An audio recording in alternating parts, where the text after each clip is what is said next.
आणि फक्त 100 जागावर आज भाजपा आहे फार तर, असं आमचं म्हणणं आहे. 543 जागांचं गणित आमच्यासमोर स्पष्ट आहे आणि आम्हाला पूर्ण विश्वास आहे की 2024ला या देशात आणि या राज्यामध्ये परिवर्तन होईल. आता राहिला विषय लोकांच्या मनात जो संशय आहे मतदान पद्धतीविषयी, EVM विषयी, तो आता हळूहळू लोकांपर्यंत तो विषय पोचलाय. ईडी आणि EVM. पश्चिम बंगालमध्ये ईडीच्या पथकावर काल हल्ला झाला. लोकांचा संताप असा उसळून यायला लागलेला आहे. उद्या EVMच्या बाबतीत सुद्धा जनता रस्त्यावर आली आणि अराजक माजलं तर त्याला जबाबदार आहे सरकार. या देशामध्ये जर आम्ही जगातली सगळ्यात मोठी बलवान लोकशाही म्हणतो, मग ज्या मतदान प्रक्रियेवर जनतेचा विश्वासच नाही ती पद्धत चालवून तुम्ही कोणत्या प्रकारची लोकशाही या देशामध्ये लादू इच्छित आहे? आपल्याला जर जनतेचा इतका प्रचंड पाठिंबा आहे,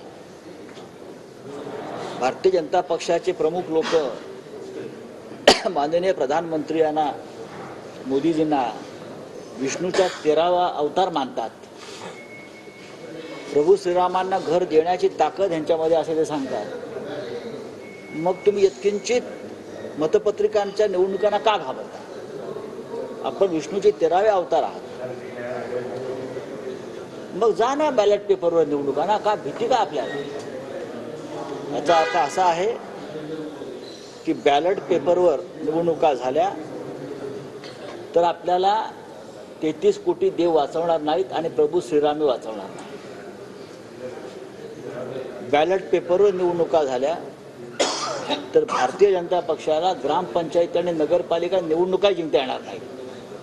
अशा प्रकारचं वातावरण या देशामध्ये आज आहे. या देशामध्ये मोदींचं राज्य नसून EVMच्या माध्यमातून लादलेल्या हुकुमशाहीचं राज्य आहे हे आता स्पष्ट झालेलं आहे. आणि म्हणून आपल्यासारख्या महाशक्तिमान अशा राज्यकर्त्यांनी कोणतंही किंतु परंतु भीती न बाळगता मतपत्रिकेवर पुन्हा एकदा निवडणुका घ्यायला हव्यात, ही या देशाची मागणी आहे.